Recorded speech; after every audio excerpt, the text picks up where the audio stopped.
foodpies.com யூஎஸ்லேருந்து வந்து வெளிநாடு போகிறீங்க, கூட ஒரு கம்பெனியன் இருந்தால் கொஞ்சம் சேஃபாக போகணும் அப்படின்னு நினச்சிங்கன்னா இந்த வெப்சைட்குள்ளே போனீங்கன்னா வந்து அந்த கம்பெனியன் சூஸ் பண்ணலாம். எல்லாருமே வந்து வெரிஃபைடு, ஸோ பயப்படவே வேண்டியதில்லை. சேஃபாக வந்து அவங்க கூட போய் நீங்கள் வந்து அரைவ் ஆகலாம். இல்லை வந்து ஒரு பொருள் வாங்கணும் யூஎஸில் சீப்பாக இருக்குது அப்படின்னு நினச்சிங்கன்னா இதில் வந்து ஒரு ஆளில் செலக்ட் பண்ணிங்கன்னா இந்த வெப்சைட்குள்ளே அவங்க வந்து உங்களுக்கு சீப்பாக அந்த ரேட்டுக்கே வந்து வாங்கி உங்களுக்கு வந்து அனுப்பிச்சி வைக்கிறதுக்கு வந்து எல்லா ஏற்பாடுகளையும் பண்ணுவாங்க. அந்த மாதிரி சிம்பிளான சர்வீசஸை இருந்தாலும் கிராஸ் வெரிஃபிகேஷன் பக்காவாக பண்ணி இந்த சைட் வந்து ப்ரொவைட் பண்ணுது. உள்ளே போய் பாருங்கள், பார்த்துட்டு இப்போதைக்கு சப்ஸ்கிரைப் பண்ணி வைங்க. நம்ம தமிழர் நடத்துகிற ஒரு சைட் இது, ஸோ சப்போர்ட் பண்ணுங்கள். சார் வணக்கம். நல்லா இருக்கு sir. Very happy to meet you. தமிழுக்கு அப்படின்ட்டு கான்ட்ரிபியூட் பண்ணுறவங்க, ஏன்னா அண்ணா சரி மதன் கார்கி சார் இருக்கட்டும், நீங்களாக இருக்கட்டும், நீங்களாம் எப்படி எங்களுக்கெல்லாம் ஒரு எக்ஸாம்பிள் அப்படின்னா தமிழை வச்சும் நாம் வந்து அதாவது இன்னொரு லாங்குவேஜை நம்பி வந்து நம்ம வாழ்க்கையை ஓட்ட வேண்டியதில்லை, தமிழுக்குமே இவ்வளோ ஸ்கோப் இருக்குது அப்படின்ட்டு புரிய வச்சது அப்பாலேருந்து எடுத்துக்கிட்டால் இந்த யங் ஜென்ரேஷனில் நீங்கள்லாம் வந்து எங்களுக்கு ஒரு மாடல். ஆக்சுவலாக நீங்கள் அதை வச்சுக்கிட்டு ஒன்று பண்ணும்போது, அதை வச்சுட்டு அண்ணன் வந்து ஒரு சாஃப்ட்வேர் பண்ணும்போது, அதை வச்சுக்கிட்டு ஒரு லிரிக்கல் இன்ஜினியர் அப்படின்ட்டு ஒரு இதை வந்து காயின் பண்ணும்போது இப்போலாம் வந்து எப்படின்னா ஆச்சரியமாக இருக்குங்க. பவுண்ட்ரிஸை எக்ஸ்பேண்ட் பண்ணுறாங்களே, சொல்கிறது இல்லாமல் செய்கிறாங்களே அப்படிங்கிறது வந்து ரொம்ப ஆச்சரியமாக இருக்கும் சார். இந்த தமிழ் கான்ட்ரிபியூஷன் அப்பா கிட்ட இருந்து வந்தது நேச்சுரல் அது, பட் இதை டெக்னாலஜிக்குள்ளே சேர்த்து இதை பெருசாக்கணும் அப்படிங்கிற பாயிண்ட் வந்து என்னைக்கு பிறந்துச்சு? அதாவது எந்த ஏஜில் வந்து உங்களுக்கு தோணுச்சுங்க? நான் வந்து என்னை பொறுத்த வரைக்கும் வந்து தமிழ்ன்றது வெறும் மொழி கிடையாது. தமிழ் வந்து ஒரு தமிழுக்குள்ளே வந்து நிறைய அறிவு இருக்குது, நிறைய பண்பாடு இருக்குது, நிறைய தொன்மையான விஷயங்கள் இருக்குது. இன்னும் 100 வருஷம் கழித்து இந்த உலகம் எப்படி இயங்கணும் அப்படின்றதுக்கான நிறைய டைரக்ஷன்ஸ் இருக்குது தமிழோட இலக்கியங்களில். ஸோ வந்து அதனால் வந்து அதை வெறும் ஒரு மொழின்ற ஒரு எல்லைக்குள்ளே சுருக்கிட முடியாது ஒன்று. இன்னொன்று, தமிழுடைய அமைப்பே, தமிழுடைய வந்து எழுத்து வடிவம், ஒலி அமைப்பு, இது எல்லாமே பார்த்திங்கன்னா எந்த ஒரு காலகட்டத்துக்கும் பொருந்துகிற ஒரு வடிவமாக இந்த தமிழ்மொழி வந்து இருக்குது. ஸோ வந்து அதனால தான் இன்றைக்கி வந்து ஒரு ஏஜ் ஆஃப் இன்ஃபர்மேஷன், இன்றைக்கி வந்து ஒரு ஃபுல்லாக வந்து எல்லாமே நம்ம மனிதர்களே கருவிகளாக மாறிக்கிட்டு இருக்கிற ஒரு யுகத்தில் நம்ம இருக்கோம். ஸோ அதனால் இந்த கருவிகளுக்குள்ளும் வந்து தமிழ் வந்து உள்ள வந்து வந்திருக்கு. ஸோ வந்து இன்றைக்கி வந்து ஒரு எழுத்தளவில், ஒரு ஏட்டளவில் இருந்த தமிழ் வந்து இன்றைக்கி இணைய அளவில் இன்னும் மாறிக்கிட்டே வந்துக்கிட்டே இருந்திருக்கு. ஸோ வந்து அதனால் வந்து நாம் வந்து அதை செய்கிறோம் அப்படின்னு நம்ம சொல்லவே முடியாது. தமிழ் வந்து நம்மளை வச்சு அதை செஞ்சுக்குது, அப்படி தான் நான் நினைக்கிறேன். ஸோ நம்மெல்லாம் வந்து ஒரு கருவிகள். தமிழை வந்து நான் ஒரு மிகப்பெரிய சக்தியாக பார்க்குறேன். அந்த சக்தி வந்து நம்மளை மாதிரி, என்ன மாதிரி, உங்களை மாதிரி கருவிகளை கொண்டு அந்த சக்தி வந்து பெருகிக்கிட்டே போகுது அப்படின்னு நான் நினைக்கிறேன். ஓகே, அதாவது ஒரு பாயிண்டில் எப்படி சொல்கிறதுங்க, ஒரு மரகத நாணயம் படம் மாதிரி அந்த பாக்ஸை திறந்தோன்னே இந்த பொண்ணு ஹா அப்படின்னு வாய் திறக்கிற மாதிரிங்க. நீங்கள் இந்த தமிழ் ஆராய்ச்சி அண்ட் இன்டெப்த்தாக போகும்போது ஒரு பாயிண்டில் தமிழ் இவ்வளோ பெருசாக, இவ்வளோ மேஜிக்கலான ஒரு லாங்குவேஜ் அது அப்படிங்கிற ஒரு விஷயம் ரிவீல் ஆகிருக்கு சார். அது எந்த பாயிண்டில் அண்ட் என்ன சிறப்பு, அந்த முதல் தெரிஞ்ச பெரிய சிறப்பு அப்படிங்கிறது எது சார்? நிறைய விஷயங்கள். இப்போ வந்து திருக்குறள் வந்து ஒரு மிகப்பெரிய ஒரு ஆச்சரியம். திருக்குறள் ஏன்னா வந்து அதில் வந்து நீங்கள் பார்த்தீங்கன்னா ஒவ்வொரு குறளும் அது வந்து இறந்த காலம், நிகழ்காலம், எதிர்காலம் 3 காலத்திற்கும் பொருந்துகிற ஒரு செய்தியை சொல்லும். அதில் வந்து ஒரு குறள் கூட மிஸ் ஆகாது. நீங்கள் பார்த்தீங்கன்னா எந்த குறளாக இருந்தாலும் சரி, அது வந்து நம்ம எல்லா காலத்தின் வாழ்வியலுக்கும் பொருந்துகிற ஒரு இலக்கியமாக இருக்கும். அதே மாதிரி வந்து பல இலக்கியங்கள், கம்பராமாயணத்துடைய ஓட்டம் நீங்கள் பார்த்தீங்கன்னா கம்பராமாயணத்தோட ஒவ்வொரு பாடலும் ஆகட்டும், அந்த மாதிரி ஒரு வீரியத்தோட எந்த மொழியிலையும் எந்த கவிஞனும் வந்து எழுதியிருக்காரா அப்படின்றது வந்து தெரியல. நான் பாரதியார் மாதிரி பல மொழிகள் கற்றவன் இல்லை. பாரதியார் வந்து பல மொழிகள் கற்றதால சொன்னார், யாமறிந்த மொழிகளிலே தமிழ் மொழி போல் பெரிதில்லைன்ற மாதிரி சொன்னார். நான் பல மொழிகள் நான் கற்கலை, ஆனாலும் எனக்கு தோணுது தமிழ் மொழி மாதிரியான ஒரு வீரியமான, ஒரு கம்பீரமான, பல அறிவு பொருட்களை, பல உணர்வுகளை, பல பண்புகளை உள்ளடக்கிய ஒரு மொழி வந்து இருக்கா அப்படின்றது எனக்கு ஒரு கேள்வியாக தான் இருக்குது. ஒரு பக்கம் மொழிக்கு வந்து பெரிய லெவலில் கான்ட்ரிபியூட் பண்ணிட்டு இருக்கீங்க, இந்த பக்கம் சினிமா, படங்கள், ஸ்க்ரீன் ரைட்டிங் அப்படிங்கிறது வந்து சார் இன்றைக்கி வந்து இந்த ரொம்ப டஃப்பான ஒரு காம்படிஷனில் நீங்கள் உள்ள இன்வால்வ் ஆகிருக்கிற படங்கள் அப்படிங்கிறது வந்து ரொம்ப டாப்பான படங்கள். ஒரு கவனாகட்டும், இப்போ இருக்கிற விவேகமாகட்டும், விவேகத்துக்கு மேலே இருக்கிற வெயிட், அந்த ஷோல்டரில் உங்களுக்கு போடுற வெயிட் வந்து ரொம்ப டாப்பு. எதனால் இந்த படத்தை அக்செப்ட் பண்ணிக்கிட்டீங்க? நான் நேரடியாக வந்து என்ன சொல்கிறது, நீங்கள் சொல்கிற டாப் படத்துலேருந்து நான் என்னுடைய வாழ்க்கையை நான் ஆரம்பிக்கல. நீங்கள் நினைக்கலாம் கவி பேரரசுடைய மகன் இதுக்கு என்ன நேரடியாக வந்து ஃபஸ்ட்டு ரஜினி சார் படம், கமல் சார் படம் அப்படி தான் ஆரம்பிச்சிருப்பாரு அப்படின்னு நீங்கள் மேபி நினைக்கலாம். ஆனால் அப்படி நான் ஆரம்பிக்கலை. ஸோ இன்றைக்கி வந்து சினிமாவில் நிறைய ஏற்ற என்ன சொல்கிறது டிஃப்ரென்சஸ் இருக்குது. பெரிய படம், சின்ன படம் அப்படின்னு நிறைய லேயர்ஸ் இருக்குது. அதாவது முதல் லேயர் எடுத்துகிட்டா ஒரு வைரல் லேயர்னு சொல்லலாம். இந்த படத்தை பற்றி ஒரு செய்தி வந்தாலே அது தீ பிடிக்கும், அது அப்படி ஒரு வைரல் லேயர். அதில் வந்து Rajini sir, Ajith sir, Vijay sir இவங்கெல்லாம் இருக்காங்க. அதுக்கப்புறம் பார்த்தீங்கன்னா இன்னொரு ஒரு ஒரு ஒரு நார்மல் லேயர், ஒரு ஒரு ஒரு ட்ரெண்டிங் லேயர்னு சொல்லலாம். அதுக்கப்புறம் வந்து ஒரு அப்கமிங் லேயர்னு ஒன்று இருக்குது. முன்னுக்கு வர முயற்சி செஞ்சிட்ருக்கிற இயக்குனர்கள், நடிகர்கள், அது மாதிரி. ஸோ இந்த மாதிரி பல லேயர்ஸ் இருக்குது. நான் வந்து இதில் எல்லா லேயர்லேயும் இருந்துட்டு தான் இந்த படங்களுக்கெல்லாம் நான் வந்திருக்கேன். அப்படி இருக்கும்போது கண்டிப்பாக வந்து நம்ம எதுக்காக சினிமாவுக்கு வரோம்? நம்முடைய கலை வந்து எல்லாரையும் போய் சேரணும் அப்படின்றது தான். அந்த கலை இசையாக இருக்கலாம், பாடலாக இருக்கலாம், திரைக்கதையாக இருக்கலாம், எதுனாலும் இருக்கலாம். ஸோ வந்து நிறைய பேரை போய் சேரக்கூடிய படங்களில் நம்ம கண்டிப்பாக வேலை செய்யணும். ஸோ நம்மளுடைய எண்ணமும் எழுத்தும் நிறைய பேருக்கு போய் சேரணுன்றது விருப்பம்.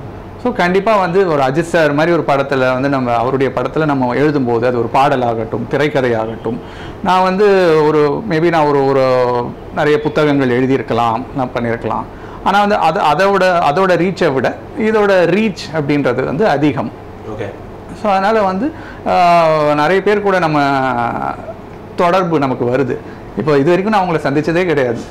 நான் வந்து ரொம்ப நாளாக நான் சினிமாவில் இருக்கேன். ரொம்ப நாளானா இப்போ கடந்த ஒரு வருஷமாக தான் ஃபுல் டைமாக இருக்கேன். நான் வந்து 18 வயசில் என்னுடைய முதல் புத்தகம் வெளியிட்டேன். அதுக்கப்புறம் வந்து தொடர்ந்து கவிதை தொகுதிகள், நாவல்கள், சிறுகதைகள், அப்புறம் சில பாடல்கள், தொலைக்காட்சி நிகழ்ச்சிகள் பண்ணியிருக்கேன்.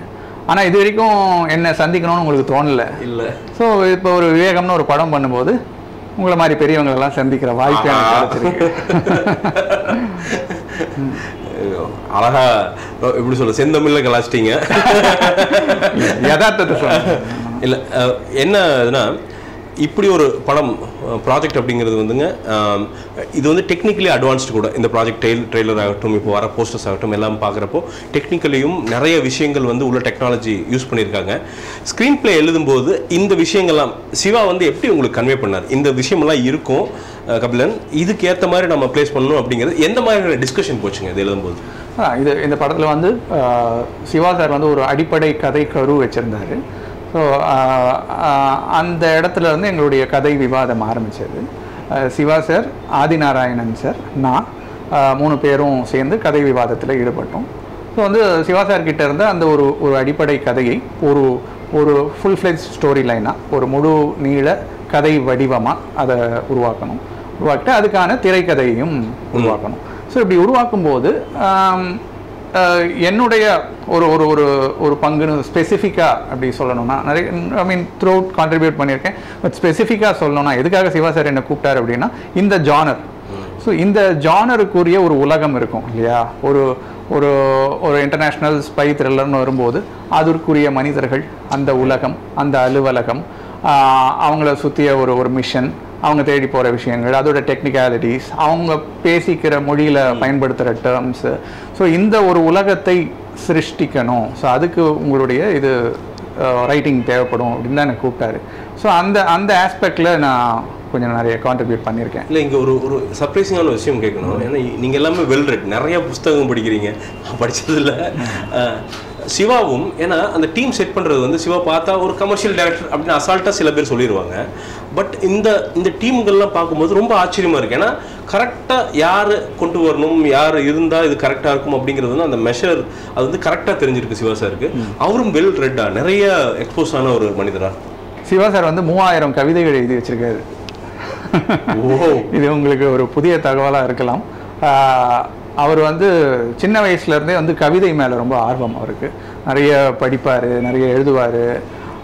அப்புறம் இப்போ நீங்கள் சொன்னீங்க இல்லையா சிவா சார் கமர்ஷியல் அப்படின்னு சொல்கிறீங்க இல்லையா, கண்டிப்பாக ஒரு வெளியிலேருந்து நம்ம ஒரு ரசிகராக பார்க்கும்போது ஒவ்வொருத்தரும் நம்ம ஒவ்வொரு மாதிரி கேரக்டரைஸ் பண்ணி வச்சுருப்போம். மணிரத்னம் சார்னா இப்படி இது மாதிரி படங்கள் எடுப்பார், கேவி ஆனந்த் சார் இது மாதிரியான படங்கள், சிவா சார் இது மாதிரியான படங்கள் நம்ம பண்ணி வச்சுருப்போம். ஆனால் அவங்க பக்கத்தில் நெருங்கி பார்க்கும்போது தான் அவங்களுக்குள்ளே இருக்கிற ஒரு பன்முகத்தன்மை நமக்கு தெரிய வருது. நாங்கள் இந்த கதை பற்றி நிறைய டிஸ்கஸ் பண்ணிட்டு இருந்தப்போ சிவா சார் வந்து அவர்கிட்ட இருக்கிற மற்ற சில கதைகள் பற்றியெல்லாம் நிறைய சொல்லியிருக்காரு. அதெல்லாம் வந்து அவர் ஒரு படமாக எடுத்தால் உறுதியாக வந்து என்ன சொல்கிறது, பெரிய பெரிய ஃபிலிம் ஃபெஸ்டிவல்ஸில் அவார்டு வாங்கக்கூடிய படங்களாக இருக்கும். அந்த மாதிரியான படங்களும் அந்த மாதிரியான ஐடியாஸும் சிவா சாருக்கு உண்டு. பட் வந்து நம்ம ஒரு கமர்ஷியல் சினிமா அப்படின்னு வரும்போது அதுக்குன்னு சில எல்லைகள் இருக்குது.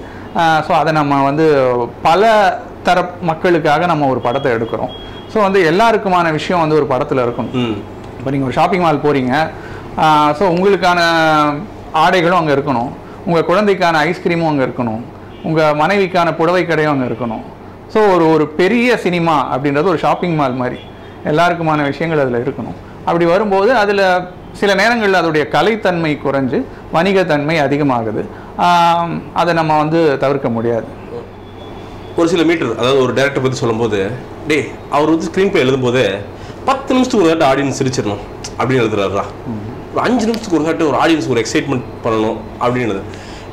இது மாதிரி ஏதாவது ஒரு மீட்டர் வச்சுட்டு இந்த படத்தை வந்து எழுதுனீங்களா, இல்லை ஒரு சென்சிபிளாக ஒரு ஸ்க்ரீன் பிளே எழுதி முடிப்போம், அது எப்படி இருக்குன்னு பார்ப்போம், அதுக்கப்புறம் அடிஷன் சப்ராக்ஷன் பண்ணலாம் அப்படின்னு எழுதுனீங்களா, எப்படி இதை அப்ரோச் பண்ணீங்க? அதான் அப்போ ஒவ்வொருத்தரும் வந்து ஒரு ஆஸ்பெக்டில் ஒர்க் பண்ணுவோம். இப்போ வந்து சிவா சார் வந்து வீரம் வேதாளம் படங்கள்லாம் பண்ணதால் அவருக்கு வந்து அஜித் சார் அவருடைய ஃபேன்ஸ் என்ன எதிர்பார்ப்பாங்க அப்படின்ற புரிதல் அவருக்கு ஆழமாக இருக்குது. இப்போ நான் வேறு ஒரு பேக்ரவுண்ட்லேருந்து நான் வரேன். அதே மாதிரி ஆதிநாராயணன் சார் அவர் ஒரு பேக்ரவுண்டில். ஸோ வந்து ஒவ்வொருத்தரும் ஒரு ஆஸ்பெக்டில் ஒர்க் பண்ணிகிட்டே போவோம். ஐ மீன் பொதுவான விவாதம் இருக்கும், ஆனால் மைண்டில் வந்து ஒரு பர்டிகுலர் சேனல் ஒன்று ஓடும். சிவா சார் வந்து இந்த படத்துடைய ஹீரோயிசம் பற்றி கொஞ்சம் நிறைய யோசிப்பார். அஜித் சாருடைய ஃபேன்ஸை திருப்திப்படுத்துகிற விஷயங்கள்னு இருக்கு இல்லையா, ஸோ அதை பற்றி நிறைய யோசிப்பார். நான் வந்து இந்த படத்துடைய மிஷன், அந்த டெக்னிக்காலிட்டிஸ், அது மாதிரியான விஷயங்களை பற்றி நம்ம அதிகம் கான்ட்ரிபியூட் பண்ணணும் அப்படின்னு நான். அதே மாதிரி ஆதிநாராயணன் சார் அவர் ஒரு ஆங்கிளில் யோசிப்பார். ஸோ வந்து 3 பேரும் ஒரு விவாதத்தில் இருந்தாலும் 3 பேருக்கும் தனித்தனியாக சில விஷயங்கள் தானாக அசைனாக இருக்கும். ஓகே. ஸோ வந்து அந்த கான்ட்ரிபியூஷன்ஸ் வந்து உள்ளே வந்துக்கிட்டே இருக்கும். அவங்களோட ஸ்ட்ரென்த்தை வந்து ப்ளே பண்ணுறீங்க, அது மாதிரி முயற்சி பண்ணியிருக்கோம். அண்ட் நான் பேட்டியெல்லாம் படித்தேன், சரி ஹோம்ஒர்க் கொஞ்சம் பண்ணுவோம் அப்படின்ட்டு கபிலன் சார் என்னென்ன பேசியிருக்காரு அப்படின்ட்டு. அஜித் அவர்கள் வந்து அந்த காட்சி நீங்கள் எடுத்த அந்த ஸ்க்ரீன் பிளே அந்த காட்சிப்படுத்துதல் அப்படிங்கிறப்ப பக்கத்துலேயே நிறைய இடத்துல இருந்தீங்க அப்படின்ட்டு இருந்துச்சு. ரொம்ப ஆச்சரியமாக இருந்தது. ஏன்னா நிறைய பேர் சொல்லி கேள்விப்பட்டிருக்கேன், பட் நீங்கள் இன்னும் ஆர்டிகுலேட்டாக சொல்லுவீங்கன்ட்டு. என்ன மாதிரியான கேரக்டர் அஜித் அப்படிங்கிறவர்? ஏன்னா ஒரு ஹானஸ்டான ஒப்பீனியன் வேணும். ஏன்னா சிலவங்க வந்து ஓவர் ஹைப் நிறைய தூக்கி சொல்கிற மாதிரியும் இருக்குது, சிலவங்க யதார்த்தத்தை சொல்ல மாட்டாங்களோ அப்படின்ட்டு இருக்கு. ஆச்சரியமாகவும் இருக்கு. யாரை கேட்டாலும் பயங்கர நல்லவருங்க அவரு அப்படின்னு சொல்றது மட்டும்தான் கேட்க முடியும், வேற எதுவுமே மறு ஒப்பீனியனே கிடையாது. நிஜமாலுமே அவர் யாரு? அதாவது அவர் கெட்டவர்னு சொல்லணும்னு எதிர்பார்க்குறீங்க? இல்ல, எனக்கு உண்மையாலுமே ஒரு மனுஷருக்கு ஒரு மனிதரை எங்க எப்படி விசாரிச்சாலும் நல்லவர் அப்படிங்கிற வார்த்தையை தவிர வேற வார்த்தையே வந்து அவங்க கிட்ட யாருக்கிட்டையுமே நம்ம வந்து படுறதில்லை. அப்படிங்கிறப்போ அந்த அளவுக்கு நல்லது அப்படிங்கிறது என்ன உள்ள இருக்கு அஜித் கிட்ட? நான் வந்து அங்கே ஷூட்டிங் ஸ்பாட்டில் இருந்த நேரம்ன்றது ரொம்ப குறைவான நேரம் தான், ரொம்ப நேரம்லாம் நான் இல்லை. இருந்த டைமில் நான் நிறைய பேசினேன், சார்கிட்ட நிறைய விஷயங்கள் பேசினேன். அண்ட் நான் அவரோட ஃபேன். நான் வந்து காலேஜில் இருந்தே வந்து நான் அவருடைய ஒரு ஃபேனு. நான் சொல்லியிருக்கேன், இன்னொரு பேட்டியில் கூட சொன்னேன், ரெட் படம் வந்தப்போ அதில் அவர் குங்குமம் வச்சுட்டு வருவார். அது மாதிரி நானும் வந்து ஒரு நாள் குங்குமம் வச்சுட்டு காலேஜ் உடனே என் ஃப்ரெண்ட்ஸு, டே என்னடா இது, அவங்க வந்து விஜய் ஃபேன் என் ஃப்ரெண்ட்ஸு, என்னடா குங்குமம்லாம் வச்சுட்டு அது மாதிரி. ஸோ இது மாதிரி வந்து ஒரு பயங்கரமாக ரசிச்சிருக்கேன் நான் அவரை. ஸோ அப்படி இருக்கும்போது அவருடைய அந்த ஒரு பிரமிப்போட அந்த ஒரு சந்தோஷத்தோட நான் வந்து அவரை சந்திக்கிறேன் அப்படின்றப்ப கண்டிப்பாக நமக்கு வந்து அவர் எப்படி, அவர் இப்படி, அவர் அப்படின்னு அனலைஸ் பண்ணலாம் தோணாது. நம்ம வந்து அந்த நேரத்தை அவரோட நல்லா ஸ்பெண்ட் பண்ணணும் அப்படின்னு தான் தோணும். ஸோ வந்து ரொம்ப ஒரு தன்மையான ஒரு வந்து எல்லாரையும் ஒரே மாதிரி நடத்தக்கூடிய ஒரு தன்மையை வந்து நான் பார்த்தேன் சார்கிட்ட. அதே மாதிரி சார்கிட்ட வந்து நிறைய விஷயங்கள் இருக்குது. அதில் நான் ரொம்ப பர்டிகுலராக பார்த்தது வந்து ஒரு விஷன். இப்படி நடக்கலாம், இப்படி ஒரு விஷயம் நடக்கலாம், அப்படி நடக்கலாம் அப்படின்னு அவர் சொன்னது பல விஷயங்கள் வந்து நடந்திருக்கு. அதை நான் ஸ்பெசிஃபிக்காக சொல்ல விரும்பலை. அவருடைய ப்ரெடிக்ஷன், ஸோ நிகழ்காலத்தையும் கடந்த காலத்தையும் நல்லா புரிஞ்சு வச்சிருக்கவங்க வந்து அவங்க நல்லா ப்ரெடிக்ட் பண்ண முடியும் பல விஷயங்களை. அது மாதிரி வந்து அவர் வந்து சில விஷயங்களை முன்கூட்டியே பார்க்க முடியுது அவரால். ஸோ அது வந்து ஒரு பெரிய குவாலிட்டியாக நான் பார்த்தேன். மற்றபடி வந்து அதான் ரொம்ப என்ன சொல்கிறது, அவரும் ஒரு மனிதர் இல்லையா? ஸோ ஒரு நீங்கள் பார்க்கும்போது, நம்ம வெளியிலேருந்து பார்க்கும்போது ஒரு பிரம்மாண்டமான பிம்பம் இருக்குது. நம்ம பக்கத்தில் போகும்போது நான் மனுஷன் தான்டா, வா பேசலாம் அப்படின்ற ஒரு ஒரு ஒரு ஒரு அந்யோன்யமான ஒரு ஒரு உறவு உண்டு. ஸோ அப்படி தான் நான் பார்க்குறேன். அஜித், இந்த ஸ்க்ரீன் பிளே பற்றி பேசும்போது இந்த புரிதல், அதாவது ஸ்க்ரீன் பிளேவை பற்றி, அந்த படம் நகர்றதை பற்றி இந்த புரிதல் அப்படிங்கிறது ஒரு ஹீரோவாக அவருக்கு எவ்வளோ இருக்குங்க? கண்டிப்பாக அவர் வந்து ஒவ்வொரு என்ன சொல்கிறது ரொம்ப மவுல் பண்ணியிருக்காரு. இந்த படத்துக்காக அவர் நிறைய மெனக்கெட்டிருக்காரு. ஸோ இந்த கதையை வந்து சிவா சார் அவர்கிட்ட சொன்னப்பயே அவர் வந்து ஓகே, இது மாதிரி கதையா, இது மாதிரி கேரக்டர், அப்போ நான் வந்து இப்படி தான் வந்து ஆகணும், இது மாதிரி வந்து நான் என்னுடைய ஃபிசிக் எப்படி இருக்கணும், என்னுடைய பாடி லாங்குவேஜ் எப்படி இருக்கணும் அப்படின்னு அப்போவே அவர் ஹோம்ஒர்க்கை ஆரம்பிச்சிட்டாரு. கதை சொன்ன ஃபஸ்ட்டு டேவே அவருடைய ஹோம்ஒர்க்கை அவர் ஆரம்பிச்சிட்டாரு.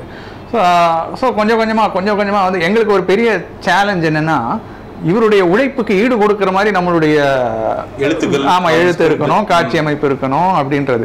ஏன்னா அவர் வேற மாதிரி உழைச்சிட்டு போயிட்டே இருக்காரு, பயங்கரமாக அவர் பண்ணுறாரு, 6 பேக் அப்படின்னு போயிட்டே இருக்காரு. ஸோ அதுக்கு ஏற்ற மாதிரி வந்து என்ன சொல்ற, அதை விட மிஞ்சுகிற அளவில் வந்து நம்ம காட்சியுடைய வீரியம் இருக்கணும் அப்படின்றது எங்களுக்கு இன்னொரு சவாலாக இருந்தது. அதனால வந்து அவருடைய உழைப்பினால வந்து ரொம்ப அவ்வளோ சின்சியராக நம்புறாரு இல்லைங்களா? அதாவது ஒரு டைரக்டரை எந்த ஒரு கேள்வியுமே கேட்காம ஒரு நாள் ஒரு கதை கேட்ட உடனே அதுக்கு இவ்வளவு உழைக்கிற நடிகர்கள் அப்படிங்கிறது சொற்பம் தானே. கேள்வி கேட்கலன்னு எப்படி சொல்ல முடியும்? அவங்களுக்குள்ள ஒரு டிஸ்கஷன்ஸ் கண்டிப்பாக நடந்திருக்கும். கண்டிப்பாக. ஸோ சிவா சாரும் அஜித் சாரும் பேசும்போது கண்டிப்பாக அவருக்கு நிறைய கேள்விகள் வந்திருக்கும், கேட்டிருப்பாரு, இவர் பதில் சொல்லியிருப்பாரு. பட் நீங்கள் சொல்கிற மாதிரி 2 பேருக்குமே வந்து ஒரு நல்ல அண்டர்ஸ்டாண்டிங் இருக்குது. அஜித் சாருக்கு ஒரு நல்ல நம்பிக்கை இருக்குது சிவா சார் மேலே. ஸோ அஜித் சாருடைய உழைப்பு மேலே எல்லாருக்குமே பெரிய நம்பிக்கை இருக்குது டீமில். ஸோ இந்த ஒரு அழகான ஒரு கெமிஸ்ட்ரி வந்து வெற்றி படங்களுக்கான காரணமாக இருக்குன்னு நான் நினைக்கிறேன். இது முடிஞ்சதுக்கப்புறம், இந்த ப்ராசஸ் ஃபுல்லாக முடிஞ்சதுக்கப்புறம் நீங்கள் போஸ்ட் ப்ரொடக்ஷன் போயிட்டுருக்கு, முடிஞ்சிடும். அப்படி அந்த பாயிண்ட்டில் என்னைக்காவது ஒரு தடவை கான்டாக்ட் பண்ணிவிட்டு கபிலன் சூப்பராக வந்திருக்கு அப்படின்னு ஏதாவது ஒரு பாராட்டுகள் வந்ததா? இல்லை சார் கிட்ட இன்னும் அதுக்கப்புறம் பேசல. ஓகே. எங்களுக்கு என்னென்னா, எங்களுக்கு வந்து இன்றைக்கே படம் போட்டிங்கனாலும் சந்தோஷம் தான். அப்படி தான் எல்லோரும் உட்காந்துட்டு இருக்கிறோம், எப்படா பார்ப்போம் அப்படின்ட்டு. ஏதாவது ஒரு ஹிண்ட் கொடுங்க, எப்படி நாங்கள் வந்து ஒரு ஆடியன்ஸாக உட்காந்து இந்த தியேட்டரில் பார்க்கும்போது நாங்கள் என்ன ஃபீல் பண்ணுவோம் இந்த படத்தை பார்க்குறப்போ? நீங்கள் ஒரு இட்ஸ் பிரசாந்தாக போகாமல் நீங்கள் ஒரு ஒரு நல்ல தமிழ் ரசிகராக நீங்கள் இந்த படத்தை போய் பார்த்தீங்கன்னா கண்டிப்பாக அது ஒரு நல்ல அனுபவமாக உங்களுக்கு இருக்கும். இப்போ என்ன தெரியுமா பிரச்சனை, ஒரு ஃபேஸ்புக் அக்கௌண்ட், ஒரு ட்விட்டர் அக்கௌண்ட் இருந்தாலே நம்ம ஒரு மீடியாவாயிடுறோம். ஸோ இன்றைக்கி ஒவ்வொரு தனி மனிதரும் ஒரு ஊடகமாக ஆயிட்டோம். அப்படி இருக்கும்போது இந்த ரிவ்யூ பண்ணுற கலாச்சாரம் வந்து நிறைய வளர்ந்துருக்கு. அது ரொம்ப நல்ல விஷயம், எல்லாருக்கும் அதுக்கு உரிமை இருக்குது, பண்ணலாம். ஆனால் வந்து அது என்ன ஆயிடுச்சுன்னா, எல்லாருமே இப்போ ரசிகர்கள் எல்லாருமே வந்து விமர்சகர்களாக மாறிட்டா அது ரொம்ப சிரமம், ரசிப்புத்தன்மையே இல்லாமல் போகிறதுக்கு வாய்ப்பு இருக்கு. ஸோ அதனால வந்து என்னன்னா, இன்னைக்கு படம் பார்க்கும்போது நம்ம வந்து ஒரு ரசிகராக இல்லாமல் ஒரு அனாலிட்டிக்கல் லெவலில் நம்ம பார்த்தோம்னா எந்த படத்தையுமே நம்ம என்ஜாய் பண்ணவே முடியாது. அதில் வந்து இதில் என்ன தப்பு, அது என்ன தப்பு, இதுக்கு பின்னாடி ஏதோ பிரச்சனை இருக்குது, அது லாஜிக் இடிக்குது, இது இடிக்குது, இப்படியே இந்த ஆங்கிள்லேயே நம்ம படம் பார்த்தோம்னா எந்த படத்தையுமே நம்ம ரசிக்க முடியாது. ஸோ அதனால் வந்து அந்த ரிவ்யூ அந்த ரைட்டர் அப்படின்ற வந்து கொஞ்சம் தியேட்டருக்கு வெளியில் வச்சுட்டு நம்ம ஒரு ரசிகராக நம்ம உள்ள போய் பார்த்தோம்னா கண்டிப்பாக இது ஒரு நல்ல அனுபவமாக இருக்கும். ஏன்னா ஒரு பெரிய உழைப்பு இதுக்கு நாங்கள் பண்ணியிருக்கோம். இது வந்து சிவா சார் ஆகட்டும், நம்ம ஒளிப்பதிவாளர் வெற்றி, அவர் என்னோட ஸ்கூல் சீனியர் அவர். ஸோ அவர்லாம் ரொம்ப உழைச்சிருக்காரு இந்த படத்துக்கு. அதே மாதிரி இந்த படத்துடைய என்டையர் டீம், கோ டைரக்டராக இருக்கட்டும், அசிஸ்டன்ட் டைரக்டர்ஸ், அப்புறம் graphics team, editing team, so எல்லாருக்குமே ஒரு பெரிய சவாலாக இருந்திருக்கு. ஸோ வந்து ஒரு கம்ப்ளீட் படமாக இது இருக்கும் அப்படின்னு நான் நம்புகிறேன். எல்லா விதமான ஆடியன்ஸையும் சாட்டிஸ்ஃபை பண்ணுற மாதிரியான ஒரு படமாக இது இருக்கிறதுக்கான வாய்ப்புகள் இருக்குது. அதுக்கப்புறம் ரசிகர்கள் கையில் தான் இருக்குது. ஸ்க்ரீன் பிளே அப்படின்னு பேசும்போது எனக்கு விக்ரம் வேதா மாதிரி படங்கள், அதாவது 2 தாட்டு 3 தடவை போயிட்டு ஆடியன்ஸ் எந்த ஒரு புஷ்ஷுமே இல்லாமல் வெல்லிங்காக போய் உட்காந்து இன்னைக்கு டிக்கெட் வாங்கி பார்க்க முடியுது வந்து பார்க்க முடியுது. அந்த ஸ்க்ரீன் பிளே அப்படிங்கிற ஒரு விஷயத்துக்கு வந்து அவ்வளோ மெனக்கெடுற இயக்குநர்களையும் இன்னைக்கு வந்து பார்க்க முடியுது. Future of screen play Tamil cinema பொறுத்த வரைக்கும் எப்படி இருக்கும்னு நினைக்கிறேன்? அதாவது நம்ம ஹாலிவுட் மாதிரி ரைட்டர்ஸ் தான் ஒரு படத்தை வந்து டிசைட் பண்ணுறாங்க அப்படிங்கிற நிலை அங்கே இருக்குது. அதே ஒரு நிலை வந்து இங்கே வரக்கு வாய்ப்பு இருக்குங்களா? அப்படி இல்லை, ரைட்டர்ஸ்க்கு ஒரு நல்ல இடம் இருக்கும், ஒரு முக்கியத்துவம் இருக்கும். இப்போ இருக்கிற முக்கியத்துவம் அதிகரிக்கும் அப்படின்னு நான் நம்புகிறேன். இது ஒரு நல்ல கல்ச்சர். டைரக்டர் ரைட்டர் சேர்ந்து கொலாபரேட் பண்ணி ஒரு ஸ்கிரிப்டை உருவாக்குறது அப்படின்றது ஒரு நல்ல கல்ச்சர், ஒரு ஆரோக்கியமான சினிமாவுக்கான அறிகுறிகள் இது எல்லாமே. ஏன்னா ஒரு புது பெர்ஸ்பெக்டிவ் கிடைக்குது, ஒரு நிறைய வேறு கோணங்கள் கிடைக்குது. ஸோ அது ஒன்று. இன்னொன்று, டைரக்டர் வந்து என்ன சொல்கிறது, அவர் மற்ற விஷயங்களில் இன்னும் நல்லா கான்சென்ட்ரேட் பண்ணலாம். இப்போ இந்த ஸ்கிரிப்டுக்கான ஒரு மேஜர் அந்த விஷயங்களெல்லாம் ரைட்டர்கிட்ட விட்டுட்டு அவர் இன்னும் மற்ற விஷயங்களை இன்னும் நல்லா ஃபோக்கஸ் பண்ணும்போது மற்ற டிபார்ட்மெண்ட்ஸும் இன்னும் நல்லா ஷார்ப்பன் ஆகுது. ஸோ வந்து இது ஒரு நல்ல ஆரோக்கியமான ஒரு விஷயம். கண்டிப்பாக இது வளரும், ரைட்டர்ஸ்க்கான முக்கியத்துவம் வந்து அதிகரிக்கும் அப்படின்னு நான் நம்புகிறேன். ஓகே, உங்களுடைய ஃபியூச்சர் பிளான்ஸ் இனி என்னென்ன? ஒரு லிரிசிஸ்டாக, ஸ்க்ரீன் பிளே ரைட்டராக என்னென்ன ப்ராஜெக்ட்ஸ் முன்னாடி இருக்குது?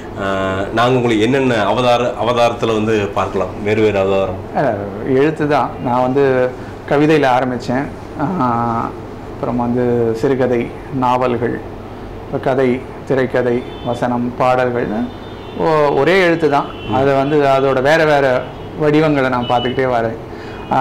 ஸோ எனக்கு வந்து சினிமாவில் இன்னும் நிறைய விஷயங்கள் பண்ணணும் அப்படின்னு விருப்பம். இப்போ வந்து பல படங்களுக்கு திரைக்கதை, வசனம்லாம் பண்ணிகிட்ருக்கேன், பாடல்களும் பண்ணிகிட்ருக்கேன். குறிப்பாக சொல்லணும்னா எனக்கு சதுரங்க வேட்டை 2ன்னு ஒரு படம், அதில் ஒரு பாடல் ஒன்று பண்ணியிருக்கேன். அது ஒரு சிங்கிளாக ரிலீஸ் ஆக போகுதுன்னு நினைக்கிறேன் அந்த பாட்டு. அது அரவிந்த் சாமி சாருக்கு ஒரு மாஸ் சாங் மாதிரி. நான் இது வரைக்கும் இந்த மாஸ் சாங்லாம் அட்டம் பண்ணதில்லை. ஸோ ஃபஸ்ட் டைமாக ட்ரை பண்ணியிருக்கேன், அது எப்படி இருக்குன்னு தெரியல. ஸோ அது மாதிரி வந்து நிறைய படங்களுக்கு வசனம்லாம் பண்ணிகிட்ருக்கேன். அறிமுக இயக்குனர்கள் நிறைய பேர் கூட ஒர்க் பண்ணிகிட்ருக்கேன். ஸோ அது எனக்கு ஒரு நல்ல அனுபவமாக இருக்குது. எப்படி வந்து இப்போ கேவி சார், சிவா சார் மாதிரி எஸ்டாப்ளிஷ்டு இயக்குனர்கள் கூட ஒர்க் பண்ணும்போது எப்படி ஒரு புது உலகத்தை நம்ம கற்றுக்கிறோமோ, அதே மாதிரி இப்போ அப்கமிங் யங் டைரக்டர்ஸ் கூட ஒர்க் பண்ணும்போது இன்னொரு பார்க்காத ஒரு உலகத்தை நம்ம பார்க்க முடியுது. ஸோ இது எல்லாமே ஒரு நல்ல எக்ஸ்பீரியன்ஸாக இருக்குது. இந்த எக்ஸ்பீரியன்ஸ் எல்லாம் நாளை பின்னைக்கு இன்னும் நல்ல சினிமாக்களை உருவாக்க உதவும் அப்படின்னு நான் நம்புகிறேன். அப்பா கிட்ட இருந்து வைரமுத்து அவர்கள்கிட்ட இருந்து என்ன குவாலிட்டி அப்படிங்கிறது வந்து நீங்கள் 2 பேரும் சரி, அண்ணன் தம்பி 2 பேரும் ஒரு பேஸாக எடுத்துகிட்டு ஒர்க் பண்ணுறீங்க. அப்பப்போ எது மூலமாக அப்பா உங்களை இன்ஸ்பயர் பண்ணுறாரு? அப்பாவுடைய கவிதைகள் வந்து எப்பவுமே ஒரு இன்ஸ்பிரேஷன். அது வந்து சுடும் வரை நெருப்பு, சுற்றும் வரை பூமி, போராடும் வரை மனிதன், நீ மனிதன் அப்படின்றது. நேற்று முந்தானேத்து இந்த டன்கெர்க் படம் பார்த்தேன். அந்த படம் பார்த்தப்போ கூட எனக்கு அந்த கவிதை தான் ஞாபகம் வருது. அது ஆக்சுவலாக அந்த மொத்த அடக்கிடலாம்ல, அந்த கவிதைக்குள்ள அடக்கிடலாம். ஆமாம், அந்த அவரோட ஃபுல் படத்தையும் வந்து அந்த ஒரு 3 வரிகளுக்குள்ள நம்ம சொல்லலாம். கடைசி வரைக்கும் போராடிட்டு இருப்பாங்க, போராடி ஒரு கடைசியில் வந்து வரைக்கும் கடைசி வரைக்கும் அந்த ஒரு இது இருக்கும் இல்லையா. ஸோ அது மாதிரி வந்து நம்ம வாழ்க்கையோட எல்லா சம்பவங்களோடையும் அப்பாவோட ஏதாவது ஒரு கவிதை கூட வந்துக்கிட்டே இருக்கும். ஸோ அவருடைய கவிதை, அவருடைய மேடை பேச்சு எனக்கு ரொம்ப பிடிக்கும். எனக்கு தெரிஞ்சு என்ன சொல்கிறது, ரொம்ப சில மேடை பேச்சாளர்கள் தான் இப்போ இருக்காங்க. அதாவது எந்த ஒரு ஆடியன்ஸையும் தங்களுடைய கட்டுக்குள் கொண்டு வரக்கூடிய மேடை பேச்சாளர்கள் ரொம்ப சில பேர் தான் இன்னைக்கு. நான் ஒத்துக்கிறது. ஏன்னா இன்னைக்கும் கவிதை எப்படி இருக்கணும் அப்படிங்கிறதுக்கு ஒரு சொல்லியிருப்பாரு. ஒரு கயிறு அப்படி இறுக்கி கட்டி இப்படி பண்ண மாதிரி ஒவ்வொரு வார்த்தையும் இப்படி இருக்கணும். அது அவர் சொல்றது, அது அந்த சொல்ற எக்ஸ்பிரஷனோட உழவை பதிகிறது அப்பாவா தான் இருக்கும். அது இருக்கும். இன்னொன்று, இப்போ நீங்க சொன்ன மாதிரி அவர் இப்படி சொல்லுவாரு, அவருடைய எக்ஸ்பிரஷன் அதெல்லாம் பேசுறீங்க இல்லையா. சில நேரங்கள் என்ன ஆயிடுதுன்னா, அவருடைய மொழி, அவருடைய தொனி, அவரோட ஸ்டைல், அதை நிறைய பேர் ரசிக்கிறதால அவர் சொல்ல வர விஷயங்கள் இருக்கு இல்லையா, அதில் நிறைய பேர் ஃபோக்கஸ் பண்ணுறது இல்லை. நீங்கள் கொஞ்சம் சில விஷயங்கள்லாம், சில அவருடைய மேடை பேச்சுக்கெல்லாம் ஆழ்ந்து பார்த்தீங்கன்னா நிறைய வந்து என்ன சொல்கிறது, ரொம்ப நாலேஜபிளான விஷயங்கள் நிறைய இருக்கும் அவருடைய இதில். அவர் படிக்கிற பல விஷயங்களை அவர் மேடை பேச்சில் அவர் கோட் பண்ணுவார். ஸோ வந்து நிறைய அதை நம்ம டெக்ஸ்டாக படிக்கும்போது அது ஒரு தியரி மாதிரி இருக்கும். ஆனால் அவர் மேடையில் பேசும்போது அது ஒரு பர்ஃபார்மன்ஸ் மாதிரி இருக்கும். ஸோ வந்து அந்த பெர்ஃபார்மன்ஸை பார்க்கும்போது நிறைய பேர் அந்த அவர் சொல்ல வர விஷயங்களை சில பேர் கேட்க மாட்டாங்க. அந்த தொனியில் மயங்கி இவர் சொல்லுவார், பேராசிரியர் அன்பழகன் வந்து சொல்லுவார், மனோகரால வந்து கலைஞரோட வசனத்தை வந்து இவர் பேசிட்டு இருப்பாரு. பொன்னும் மணியும் மின்னும் வைரமும் பூட்டி மகிழ்ந்து தந்தத்தாலான கட்டிலே சந்தன தொட்டிலே வீரனே என் விடி நிறைந்தவனே தீரர் வழி வந்தவனே என்று யாரையெல்லாம் சீராட்டி பாராட்டினீர்களோ அவனை, அந்த மனோகரனை சங்கிலியால் பிணைத்து சபை நடுவே நிறுத்தி சந்தோஷம் கொண்டாட வேண்டும் என்ற உங்கள் தனியாத ஆசைக்கு பெயர் கட்டளையா தந்தை அப்படின்னு சிவாஜி சார் பேசிட்டு இருப்பாரு.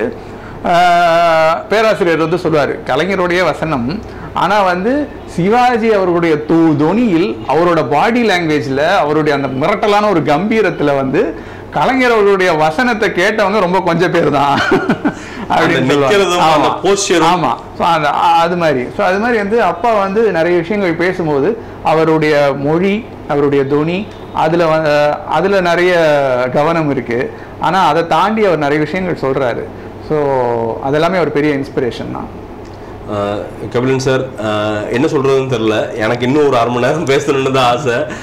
1 மணி நேரம் இன்டர்வியூ போட்டோம்னா போட்டு உதைப்பாங்க என்னைய.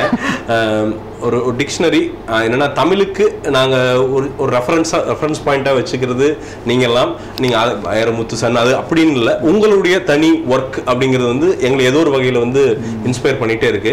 எனக்கு பர்சனலாக என்ன ஆசை அப்படின்னா, விவேகம் மாதிரி ஒரு படத்துலையும் உங்களை பார்க்கணும். அதே மாதிரி ஒரு பயங்கர வேக்கியாக ஒரு நம்ம மண் சார்ந்த ஒரு சம்மந்தமே இல்லாத எங்களுக்கு நிறைய இன்ட்ரடியூஸ் பண்ணுகிற, அப்பா இன்ட்ரடியூஸ் பண்ண மாதிரி. ஏன்னா அப்பா சொல்லி சொல்லி தான் ஒரு தண்ணீருடைய அருமை என்ன தீம் திருநா பாட்டு பார்த்தா போதும், எங்களுக்கு மொத்தமாக அந்த பாட்டை கேட்டா எங்களுக்கு வந்து தெரிஞ்சிடும். அப்படி எங்களுக்கு ஒரு பேஸ் பாயிண்டா பல ஸ்கிரிப்டுகள், பல ஸ்கிரீன் பிளேக்கள் வந்து, ஏன்னா பல ஆட்களை நீங்க அறிமுகம் பண்ணணும்னு நான் நினைக்கிறேன். அதாவது ஸ்கிரீன் பிளே மூலமாக நாங்கள் பார்க்காத ஊர்கள் நிறைய இருக்கு, பார்க்காத கேரக்டர்கள். நீங்க சொல்லும் போது என்னுடைய முதல் நாவல் எனக்கு ஞாபகம் வருது, பூமராங் பூமி அப்படின்னு. நான் ஆஸ்திரேலியாவில் படிச்சுட்டு இருந்தப்போ எழுதின நாவல். அந்த நாவலில் வந்து அபோரிஜின்ஸ், ஆஸ்திரேலியாவோட பழங்குடி மக்களை பற்றி எழுதியிருப்பேன். ஆஸ்திரேலியாவில் இருக்கிற பழங்குடி மக்களுக்கும் நம்மளுடைய தென் மாவட்ட மக்களுக்கும் ஒரு மரபியல் ரீதியான தொடர்பு இருக்குது. ஸோ அதை ஒரு அடிப்படையாக வச்சு ஒரு நாவல். ஸோ அதை வந்து ஒரு படமாக்கணுன்ற ஒரு விருப்பம் இருக்குது. ஸோ நீங்கள் சொல்கிற மாதிரி அவங்களையும் உங்களுக்கு அறிமுகப்படுத்த நான் முயற்சி பண்ணுறேன். இல்லை சார், இந்த முயற்சிகள்லாம் வந்து பெருசாக வெற்றி பெறணும். ஏன்னா கண்டென்ட் வந்து ரொம்ப வறட்சியாக இருக்கிற ஒரு காலம்.